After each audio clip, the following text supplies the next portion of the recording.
नमस्कार दोस्तों, मैं मनोज शुक्ला स्वागत करता हूँ आप सभी का डिस्कशन विद मनोज के इस चैनल पे। देखिए, ये है मेरा इनिशिएटिव कह लो, आप इससे जो भी कह लो। ये मैं पहला लेक्चर लेकर के आ रहा हूँ। इसे मैं वीडियो लेक्चर के नाम से चलाऊँगा और इसमें मैं करंट की बात करूँगा जो बहुत ज़्यादा इंपॉर्टेंट लगेंगी मुझे, उस पर ज़रूर मैं बात करूँगा।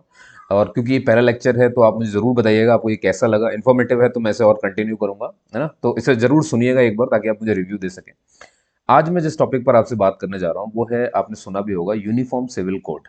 अभी हाल ही में उत्तराखंड के विधानसभा ने इसे पारित कर दिया है ना? हालांकि अभी वो कानून नहीं बनेगा, क्योंकि कानून बनने के लिए क्या है कि देखिए, यूनिफॉर्म सिविल कोड यानी कि समान सिविल संहिता या समान नागरिक संहिता इसे कहते हैं। सामान्य नहीं है, समान है ना? समान है, याद रखना। इंग्लिश में यूनिफॉर्म सिविल कोड और हिंदी में समान नागरिक संहिता या समान सिविल संहिता कहते हैं। ये क्योंकि समवर्ती सूची में आता है तो इसको पारित करने की थोड़ी सी प्रक्रिया अलग है। ये सबसे पहले क्या है, जैसे कि विधानसभा ने तो वहाँ के पारित कर दिया। अब उसके बाद जाएगा ये विधान वहाँ के राज्यपाल के पास। ठीक है, राज्यपाल उस पर हस्ताक्षर करेंगे और राज्यपाल जी के हस्ताक्षर के बाद ये जाएगा फिर हमारे राष्ट्रपति के पास। फिर वो उसमें फाइनल जब हस्ताक्षर करेंगे ना, तब ये कानून का रूप ले लेगा। अब आप सोचेंगे ऐसा क्यों है, मैं भी बताऊंगा। देखिए, इसमें पूरी डिटेल पे अपन बात करेंगे कि ये क्या होता है, क्यों लाया जा रहा है। हम सारी बातें यहाँ पर करेंगे, ठीक है। तो जैसा कि मैंने आपसे कहा कि राष्ट्रपति के पास जा रहा है। अब आप सोचेंगे कि अमूमन तो ऐसा होता है कि भाई, राज्यपाल, राज्य के अगर नियम बन रहे हैं, किसी पर्टिकुलर राज्य के नियम बन रहे हैं, तो विधानसभा से पारित होने के बाद राज्यपाल के सिग्नेचर के बाद वो कानून बन जाना चाहिए। यहाँ पर राष्ट्रपति के पास क्यों जा रहा है? मैंने आपसे कहा, इसका उत्तर है समवर्ती सूची में यूनिफॉर्म सिविल कोड आता है। ठीक है, समवर्ती सूची क्या होती है? उसमें कुछ ऐसे तत्व दिए गए हैं जिस पर जो है राज्य भी कानून बना सकती है और केंद्र सरकार भी कानून बना सकती है।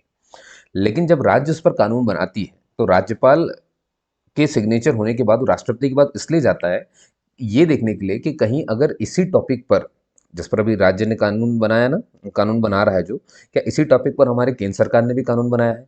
और जो केंद्र सरकार ने कानून बनाया है, कहीं ये कानून उसका उल्लंघन तो नहीं कर रहा है? यानी केंद्र सरकार द्वारा बनाया गया सेम टॉपिक पर कानून कहीं केंद्र सरकार के बनाए हुए कानून का उल्लंघन तो नहीं कर रहा है ये राज्य सरकार द्वारा बनाया गया कानून, है ना? तो समवर्ती सूची में क्या दोनों बनाते हैं, तो दोनों जब बनाते हैं तो फिर उसे चेक करना पड़ता है, कहीं ऐसा तो नहीं केंद्र सरकार के बनाए हुए कानूनों का राज्य सरकार द्वारा बनाए गए कानून उल्लंघन कर रहे हैं। तो इसलिए अगर उल्लंघन करेंगे तो वो उस पर साइन नहीं करेंगे, तो वो पारित नहीं होगा, कानून नहीं बनेगा, राष्ट्रपति साइन नहीं करेंगे। लेकिन अगर उल्लंघन नहीं कर रहा होगा तो वो साइन कर देंगे। अब आप ये सोचेंगे कि उत्तराखंड में जो है वो ये लागू हो गया तो राष्ट्रपति इसे साइन कर देंगे, ऐसा क्यों है? क्यों उसका विरोध, उल्लंघन क्यों नहीं कर रहे हैं? उल्लंघन इसलिए नहीं कर रहे हैं, देखिए, पहले तो समझिए कि उल्लंघन ना होने की वजह सबसे मैं एक बात बताता हूँ। क्योंकि इससे देखिए, यूनिफॉर्म सिविल कोड का मतलब ये होता है कि देखिए, जितने भी धर्म, जाति, समाज, समुदाय हैं, इन सब के अलग अलग नियम हैं, अलग अलग प्रथाएं हैं, अलग अलग परंपराएं हैं, अलग अलग नियमों से ये चलते हैं। ठीक है ना? इनके पास सबके अपने अपने पर्सनल लॉ होते हैं। पर्सनल लॉ मतलब शादी के अपने अपने नियम होते हैं। एग्जाम्पल के तौर पे मानिए, जैसे कि इस्लाम हो गया। इस्लाम में क्या है, बहु विवाह का है कि भाई आप एक से ज़्यादा शादी कर सकते हो। आप हिंदू धर्म में देख लीजिए, हिंदू लॉ ये कहता है कि भाई आप एक ही शादी कर सकते हो। तो आप देख रहे हो, शादी दोनों में ही हो रही है, बस फर्क इतना है, एक में बहु विवाह है, एक में जो है एक ही विवाह हो रहा है। तो ये भेदभाव है। अब इसे ये दोनों का पर्सनल लॉ भी है। अब ये भेदभाव को क्योंकि वो छू रहा है, देख एक बात ध्यान रखना, यूनिफॉर्म सिविल कोड में कभी भी किसी की शादी कैसे करवानी है इस पर कोई टिप्पणी नहीं की गई है। वो ये कह रहे हैं कि उनके कुछ प्रावधान जो है वो सबके एक जैसे होने चाहिए, इसीलिए इसे समान सिविल संहिता या समान नागरिक संहिता कह रहे हैं। यानी सबको बराबर का दिखना चाहिए, इसमें वो नहीं, यानी ऐसा नहीं होगा कि कहीं पर भी बहु विवाह हो रहा हो और कहीं पे सिंगल विवाह हो रहा हो, नहीं, सब जगह सिर्फ एक ही जैसा, एक ही विवाह होगा। ये इनका कहने का मतलब था, है ना? बहु विवाह नहीं होना चाहिए। इसका मैं बता रहा हूं, अब देखिए, सुने, समझ गए ना? तो पर्सनल लॉ को खत्म करने के लिए या उन्हें एक बनाने के लिए इसे लाया गया, समझ गए? तो अब केंद्र सरकार ने विरोध क्यों नहीं किया? केंद्र सरकार ने थोड़े दिन पहले आपने सुना होगा 3 तलाक पे ये बात करी थी। 3 तलाक उन्होंने लागू करवाया था, केंद्र सरकार का ये काम था ना। तो केंद्र सरकार क्या इसी मत में है, वो इसी मत में है। जैसे 3 तलाक में क्या कि टेक्स्ट कर दिया तो 3 तलाक हो गया, मुंह से बोल दिया, कहीं से भी बोल दिया आपने, मैसेज कर दिया 3 तलाक को, 3 तलाक हो गया। और ये महिलाओं को वहां पे अधिकार नहीं, पुरुष को ही अधिकार है तलाक देने का। तो ये क्या है ना, उन्हें बराबर का अधिकार नहीं देती। तो आप कह सकते हो कि पर्सनल लॉ, ऐसे जितने कानून जो महिलाओं की शक्ति को छीनते हैं, उनको खत्म किया जा रहा है एक तरह से, है ना? तो सिर्फ ये छोटे छोटे प्रावधान ही पर्सनल लॉ से चुराए गए हैं, पर्सनल लॉ को खत्म नहीं कर रहे हैं, ध्यान रखना। उनको सिर्फ एक बना रहे हैं कि कुछ चीजें सबके लिए समान रहेंगी। शादी कैसे करनी है वो आपके ऊपर पूरी तरीके से, आप अपनी परंपरा से करो, लेकिन एक होगी, ये आपको ध्यान देना पड़ेगा। ठीक है? इसमें प्रावधान किया गया। अब ऐसा नहीं कि सिर्फ पुरुष ही तलाक जो है दे सकता है, तो महिलाओं को भी तलाक देने का पूरा अधिकार है। और मैं बता दूं, अभी पूरे भारत में नहीं है ये चल रहा है कहाँ, अभी सिर्फ उत्तराखंड ने किया हुआ है। और उत्तराखंड अकेला ऐसा राज्य नहीं है, इसके अलावा भी बहुत सारे राज्य हैं हमारे पास। जैसे कि मैं बता दूं आपको, कोई आपसे पूछे ये उत्तराखंड पहला है जिसने समान नागरिक संहिता कानून बना लिया है या अपने यहाँ लागू करवा दिया है, देखिए ऐसा भी नहीं कह सकते। हाँ, मैं थोड़ा सा आपको गाइडेंस देता हूँ। देखिए, जब हम आज़ाद हुए थे तो गोवा, आपको मालूम है, जहाँ पे पुर्तगाली शासन कर रहे थे। तो हम तो 1947 में आज़ाद हुए, लेकिन 1961 में गोवा जो है हमारा अंग बना, भारत देश में शामिल हुआ था वो, है ना। तब मतलब सोचो, 47 से 61 तक वो शामिल नहीं हुआ है, हुआ है शामिल। तो वहाँ पे पुर्तगाली तब तक राज कर रहे थे, और जब वो पुर्तगाली वहाँ पे राज कर रहे थे गोवा में, और हमारे देश में शामिल होने से पहले गोवा में कोई ना कोई तो नियम चलता था। तो वहाँ चलता था पुर्तगाली सिविल कोड। तो देखो, सिविल कोड वहाँ चल रहा था, समान संहिता वहाँ पर लागू थी, चल रही थी। तो जब वो हमारे अंदर मिला, भारत देश में जब गोवा मिला, तो एक आदेश पारित करके ये कहा गया कि जो वहाँ पर कानून, जिस कानून से गोवा चल रहा था, वही कानून वहाँ चलता रहेगा। तो एक आदेश द्वारा ये जारी कर दिया गया, बस पुर्तगाली वहाँ पर हटा दिया। तो आप देखो जरा, मतलब वहाँ तो बहुत पहले से सिविल संहिता बिल्कुल लगी चली आ रही है। केरल राज्य ले लो आप। केरल राज्य ने 1975 में हिंदू लॉ में ये कानून बना दिया था कि अब जो है संपत्ति का जो उत्तराधिकार है, पुरुष और महिला दोनों में बराबर बराबर रहेगा, दोनों बराबर। तो देखो वहाँ पे कितनी बढ़िया, कोई विरोध हुआ क्या? कोई विरोध नहीं हुआ ना। तो ये बात हो सकती थी। अब आप एक चीज और सोचेंगे कि अगर ऐसा था, ये इतनी अच्छी चीज थी, तो हमारे जो संविधान निर्माता थे, इन्होंने इसका नियम क्यों नहीं बनाया? इन्होंने क्यों नहीं, देखो, जबकि आप पढ़ोगे आर्टिकल 15 साफ साफ ये कहता है, मूल अधिकार में आता है वो, है ना। वो साफ साफ कहता है कि ना किसी के रंग के हिसाब से, ना किसी की जाति के हिसाब से, ना जन्म स्थल के हिसाब से, और ना लिंग, जेंडर, बहुत ध्यान से सुनना, जेंडर भी है, आप भेदभाव नहीं कर सकते। तो जब ये था, तो कोर्ट हमारा चुप क्यों बैठा है? उसने अब तक महिला के सशक्तिकरण के लिए अगर ये नियम लाया जा रहा है, कानून लाया जा रहा है, तो मतलब यह हुआ कि महिला अब तक सशक्तिकरण में नहीं थी, उनके पास शक्ति नहीं थी, उनके पास समानता नहीं थी, असमानता थी। जब इतना असमानता था, और क्योंकि ये जेंडर का मामला है, तो जेंडर आर्टिकल 15 में आता है, तो क्या ये कोर्ट क्यों नहीं गए? क्यों नहीं गए ये कोर्ट कि भाई भेदभाव हो रहा है हमारे साथ, ऐसी सी बात है। भाई क्यों, जैसे कि अब आप देखोगे, दो अलग अलग समाज ले लो। जैसे मान लो एक मुस्लिम महिला है, उसने बोला कि भाई हमारे यहाँ बहु विवाह है। एक हिंदू महिला, उसने बोला हमारे यहाँ एक विवाह है। तो ये तो भेदभाव हो गया। और ये देख, ध्यान से सुनो, महिला की बात कर रहा हूँ, महिला आ गई जेंडर में, और जेंडर दिया है, किसमें? जेंडर के आधार पर आप भेदभाव नहीं कर सकते। तो फिर ऐसा क्यों हुआ? तो फिर कोर्ट ने पहले क्यों नहीं नियम बना लिए? निर्माताओं ने पहले ही क्यों नहीं संविधान में इसे दर्ज कर दिया? मैं आपको दोनों का जवाब देता हूँ।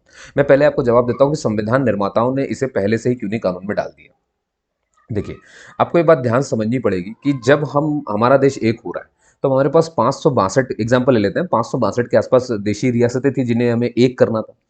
अब ध्यान सुनो, मैं रियासतें कह रहा हूँ, वो भी अलग अलग, यानी अलग अलग राजा, ये सब बिल्कुल अपने अपने में चल रहे थे। तो क्या इनके अपने अपने नियम थे? हाँ, बहुत सारे नियम, अपने अपने नियम से ये चलते थे, अपनी अपनी परंपराएं, अपनी अपनी प्रथाएं, अपने अपने ट्रेडिशंस फॉलो करते थे।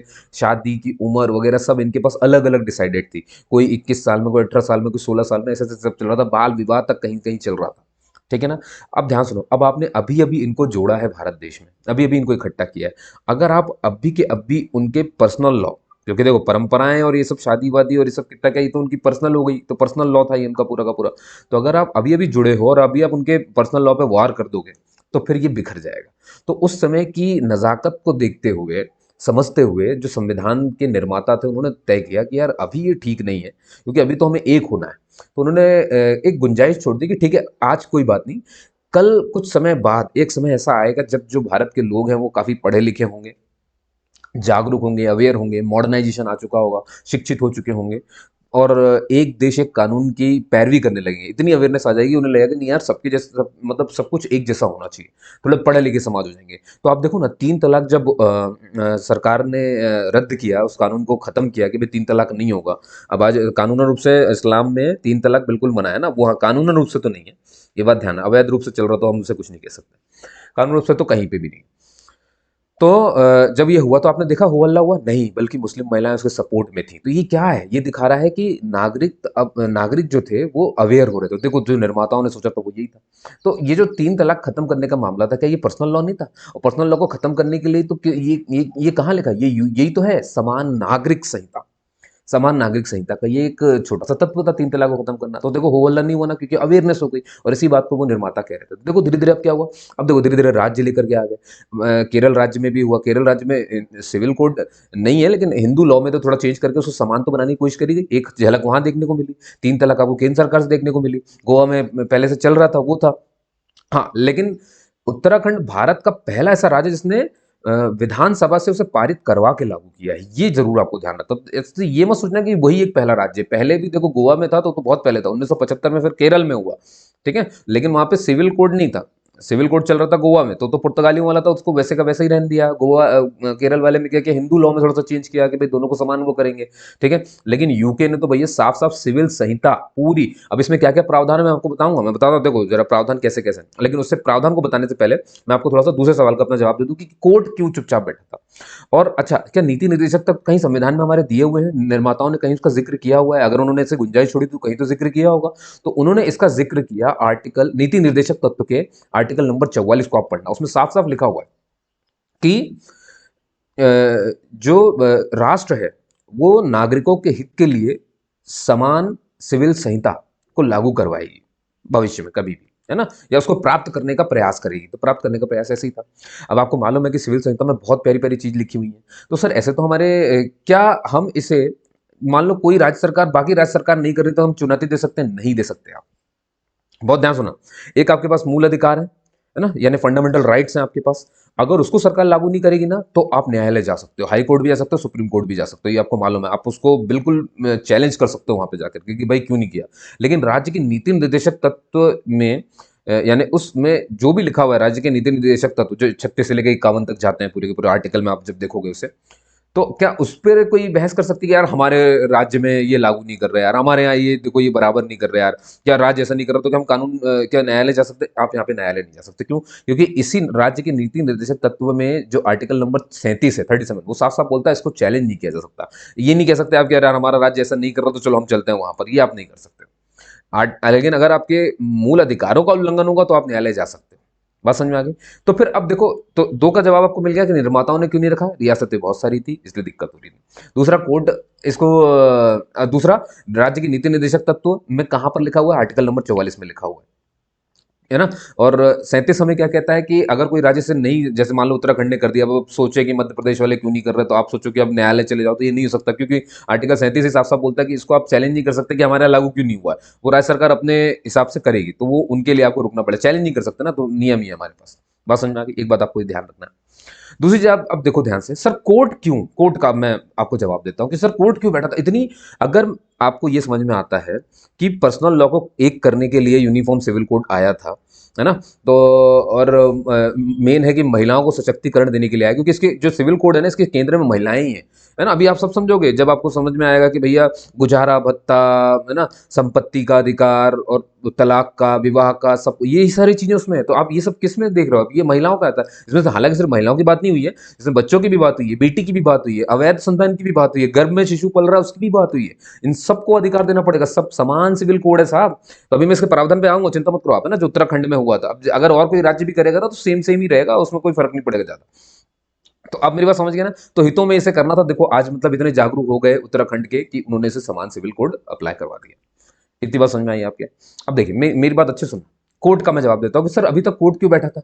अच्छा, कोर्ट में इंसान किस भाव से जाएगा? तो देखो कोर्ट में वही भेदभाव हो रहा है कि यार हमारे यहाँ एक शादी होती है, उनके यहाँ बहु विवाह हो जाता है, ठीक है। उनको ये लगेगा हमारे यहाँ बहु विवाह, हमें भी एक शादी ये होनी चाहिए, हमारे यहाँ भी नियम ऐसे ही होना चाहिए, ठीक है। तो इसको लेकर गए भाई, ये भेदभाव है। जेंडर का भेदभाव कौन से आर्टिकल में है? ये 15 में। और 15 किस में आता है भैया? 15 आता है आपके फंडामेंटल राइट्स में। तो फंडामेंटल राइट्स को चुनौती दी सकती है, क्योंकि वहां साफ साफ कहा गया कि रंग, भेद, लिंग, जन्म स्थान के नाम पर आप भेदभाव नहीं कर सकते हो। समझ गए ना? अब देखो यहां पर यूनिफॉर्म सिविल कोड में भी यही था। तो देखो जब भी कोर्ट में कोई जाता था, कोर्ट के पास समस्या हो जाती थी। उसको लगता था यार ये जो दो आए हैं महिलाएं, एक इस्लाम से एक ये हिंदू से, ये सही बात, ये दोनों ठीक कह रहे हैं कि हमारे यहाँ बहु विवाह है, हमारे यहाँ एक ये तो भेदभाव है।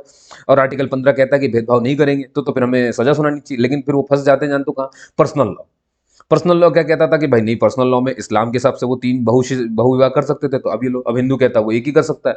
तो कोर्ट के सामने ना पर्सनल लॉ और उसके संविधान के कानून, पर्सनल लॉ और संविधान के कानून में वो अटक जाता था।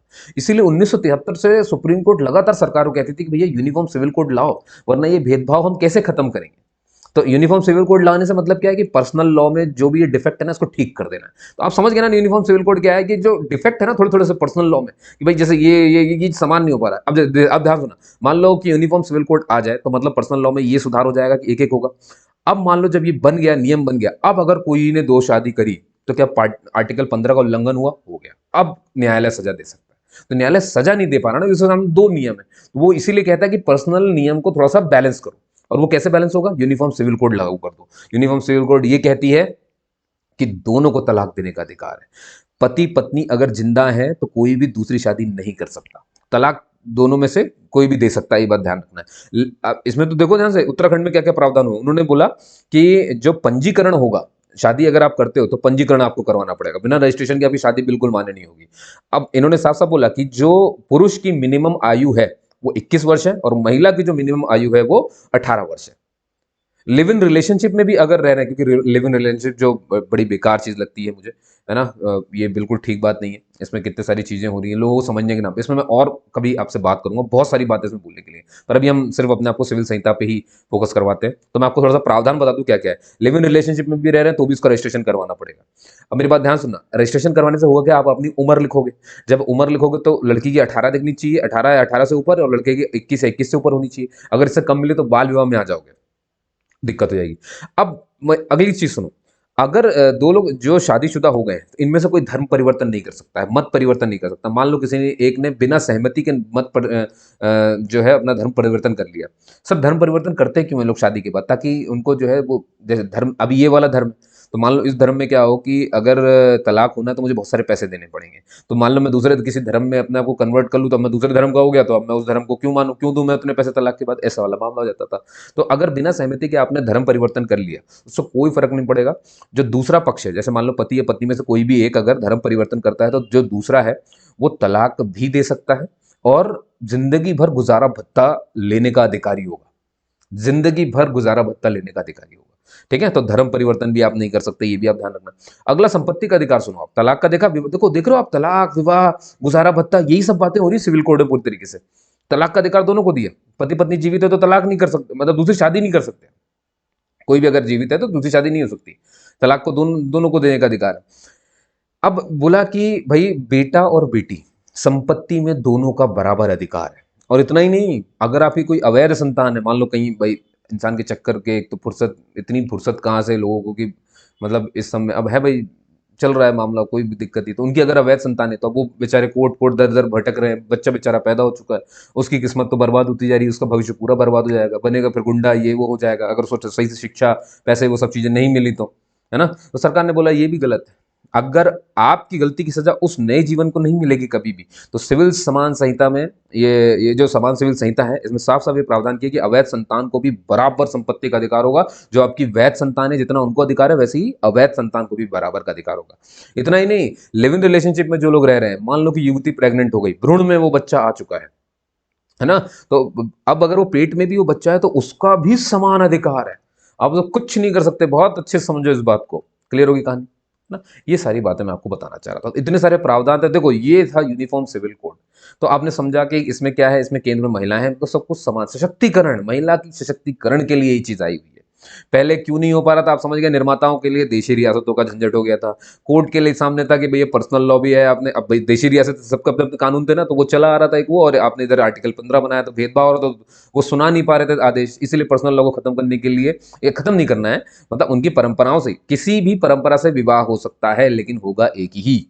ये इसको बात आपको समझनी है, ये इस सिविल कोड में लिखा हुआ है। तो उत्तराखंड की भूमि पे दोस्तों देखिए, देवभूमि उसे कहते हैं अपन, और वहां पर ये सारी चीजें हो गई हैं। अब देखिए बाकी राज्यों में कब कब होती, धीरे धीरे होंगी, केरल वगैरह में आपने जैसे सुन ही लिया है ना। और एक चीज और मैं बता दूं आपको, उत्तराखंड ने इसमें जो है ना जनजाति, जो है जनजाति को दूर रखा है, जनजाति वालों को दूर रखा है। अब आप सोचेंगे, इसका काफी प्रश्न भी हो रहे हैं कि इनको क्यों दूर रखा है।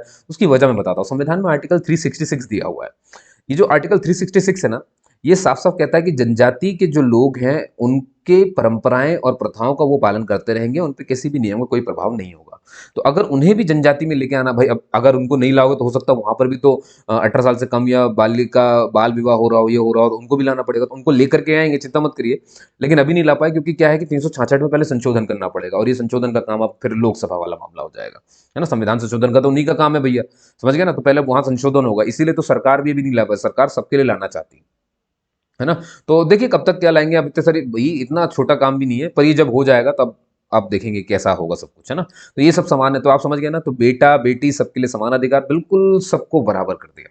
तो आपने देखा कितने आर्टिकलों से हम गुज़रे, राज्य के नीति निर्देशक तत्व के आर्टिकल 44 की बात करी, आर्टिकल 37 की बात करी, मूल अधिकारों में आर्टिकल 15 की बात करी, किसको चैलेंज किया जा सकता है, किसको चैलेंज नहीं किया जा सकता, ये सब आपने समझा। आर्टिकल 366 की बात करी अपन ने, है ना? तो देखिए किस तरह से ये है और क्यों पहले लागू नहीं हुआ, क्यों बाद में लागू हुआ, कोर्ट के सामने क्या समस्या थी, बात समझ में आई। यूनिफॉर्म सिविल कोड ला ही क्यों रहे हैं, तो इसीलिए ला रहे हैं, समझ गए ना, कि महिला को सशक्तिकरण किया जाए, बेटा बेटी अवैध संतान वैध संतान सबको बराबर का हक मिले। जब सबको बराबर देखो, जब सबको बराबर का हक मिलेगा ना बेटा बेटी को, तो ये जो बच्चियों को जो हत्या कर दी जाती थी फिर वो नहीं होगी, है ना? भाई देखिए ना, अब आप देखिए कहाँ नहीं है महिलाएं, हर जगह महिलाएं, और क्या तो ताबड़तोड़ सक्सेस पा रही है भाई। इतना तो पुरुष नहीं पा पाते जितना वो पा रही है, तो देखो उनको मौका नहीं मिला। उस तबके को किसी तरीके से मध्यकालीन में उन्हें दबा दिया गया था, समझ गए ना, नहीं उजागर हो पाए ये, है ना? पुरुष ही सबसे महान रह गए यहाँ पर, तो अब महिलाओं को ये मौका मिल रहा है। ऐसा नहीं कि पुरुषों को मौका नहीं मिल रहा, पुरुषों को भी वही मौका मिल रहा है जो सब कुछ है, तो सब बराबर है, तो इससे परेशान मत होइए। दोस्तों उम्मीद करता हूँ आपको ये वीडियो लेक्चर बड़ा अच्छा लगा होगा, जिसमें मैंने अभी आज आपसे उत्तराखंड में पारित हुए एक विधेयक और लागू हुए, कैसे लागू हुआ देख लिया आपने, समवर्ती सूची का मामला था, ये भी मैंने आपको समवर्ती सूची में दोनों बात कर, तो मैंने काफ़ी कुछ आपको इसमें समझाने की कोशिश करी है। ये वीडियो जैसा भी लगा हो प्लीज़ मुझे कमेंट करिएगा ताकि मैं इसे कंटिन्यू करूँ, और जब जब मुझे लगेगा तो मैं शायद इसे डेली भी कर दूँ। बाकी हमारा करंट जो हमारा जॉब का नोटिफिकेशन है वो तो मैं चलता ही रहेगा भैया, वो हमेशा एक दो वीडियो जो मुझे इंपॉर्टेंट लगते हैं मैं हमेशा आपके लिए बनाऊंगा ही बनाऊंगा, ठीक है ना? आपका ये प्यार ही मेरे लिए सब कुछ है दोस्तों, और बस इसी के साथ आपके अच्छे भविष्य की कामना करते हुए मेहनत करते रहिए, जॉब ज़रूर मिलेगी आपको, है ना? और ये नहीं तो कुछ ना कुछ तो ज़रूर सही है भैया। चलते सफ़र में कहीं न कहीं मंज़िल नहीं भी मिली तो मालूम चला बीच में ही कहीं मंज़िल होगी, वो हमें मिल जाएगी, है ना? हो सकता है कभी-कभी डेस्टिनी होती है, कहीं हमें जाना होता है जाते हैं, हम तैयारी हम किसी चीज़ के लिए करते हैं, बन कुछ और जाता है, तो उससे परेशान कभी मत होइएगा, ठीक है ना? तब तक के लिए जय हिंद, जय भारत, और कैसा लगा ज़रूर बताइएगा ना कमेंट में। ओके, जय हिंद।